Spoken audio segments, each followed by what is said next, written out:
મસ્ત બાજરાના રોટલા બને છે, બટેટાનું શાક છે. શું છે ગુડી જમવામાં બીજું?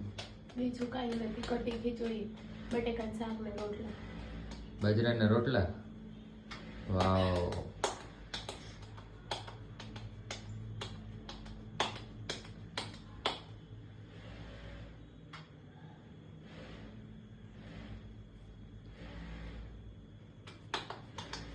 ચાલો હવે કેટલીક વાર છે આપણે જમવાની? બને છે હજુ. બને છે હજી. તમને દયા ન આવે કે મને મજા ન હોય તો એમ ન કહેવાય કે તું રસોઈ કરી લે. મેં તને ક્યાં કીધું તું રસોઈ કે? તું ચડી ગઈ ઉપર, ચડીને મીની બાજરાના રોટલા કરવા. ક્યારે એમ ન કહે કે કાંઈ નહીં, મજા નથી ને તો આજ નથી બનાવું. દયા જ ન આવે કોઈ દી, મારી પાસે કામ જ કરાવવા રાખે. હે એવું કરું છું?